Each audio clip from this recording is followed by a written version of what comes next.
Hello दोस्तों, नमस्कार। स्वागत है YouTube चैनल अद्भुत भक्ति ज्ञान में।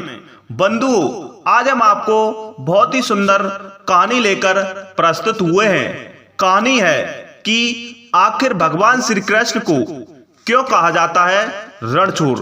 तो आइए जानते हैं श्रोताओं, भगवान श्री कृष्ण के चमत्कार और लीलाओं के बारे में कौन नहीं जानता है। वह भगवान विष्णु के अवतार थे।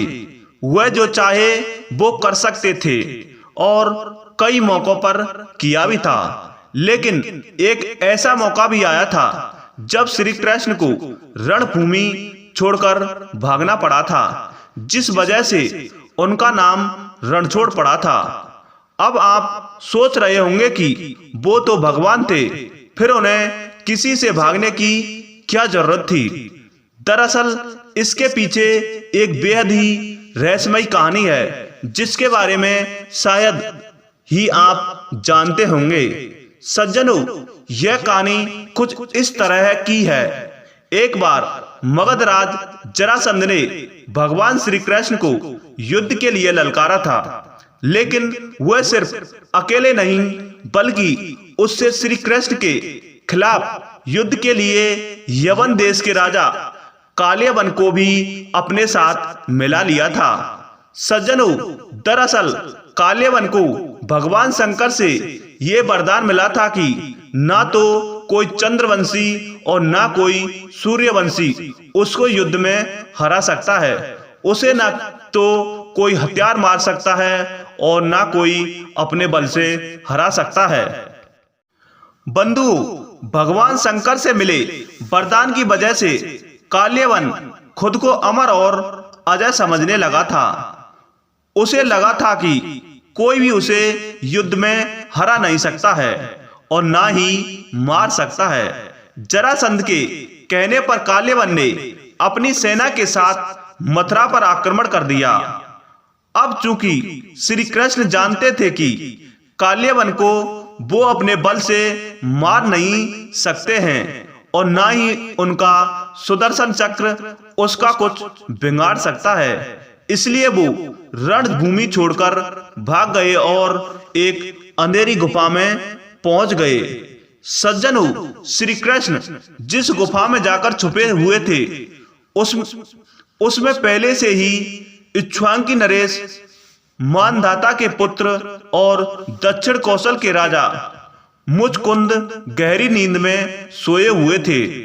सज्जनों, दरअसल उन्होंने असुरों से युद्ध कर देवताओं को जीत दिलाई थी। लगातार कई दिनों तक युद्ध करने की वजह से वो थक गए थे, इसलिए भगवान इंद्र ने उनसे सोने का आग्रह किया और उन्हें एक वरदान भी दिया, जिसके मुताबिक जो कोई भी उन्हें नींद से जगाएगा वह जलकर भस्म हो जाएगा। बंधु, राजा मुचकुंद को मिले वरदान की बात श्री कृष्ण को पता थी, इसलिए वो कालियवन को अपने पीछे पीछे उस गुफा तक ले आए जहां राजा मुचकुंद सोए हुए थे। श्री कृष्ण ने कालियवन को भ्रमित करने के लिए अपना पीतांबर राजा मुचकुंद के ऊपर डाल दिया। सज्जनों, राजा मुचकुंद को देखकर कालियवन को लगा था कि वह श्री कृष्ण ही है और उससे डरकर अंधेरी गुफा में छुपकर सो गए हैं, इसलिए उसने श्री कृष्ण समझकर राजा मुचकुंद को ही नींद से उठा दिया।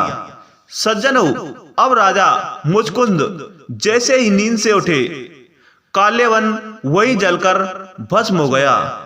दरअसल में यह भगवान श्री कृष्ण की ही एक लीला थी।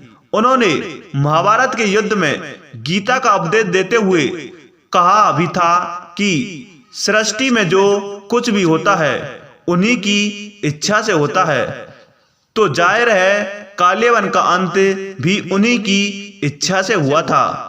अगर दोस्तों यह वीडियो आपको पसंद आई हो तो कृपया हमारे चैनल अद्भुत भक्ति ज्ञान को सब्सक्राइब कर लें और उसके पास एक छोटा सा बेल आइकन बटन होगा, उसको प्रेस कर लें, जिससे हमारी आने वाली वीडियो का नोटिफिकेशन सबसे पहले आप लोगों तक मिलता रहे। तो बंधुओं, इसी के साथ जय हिंद, जय भारत।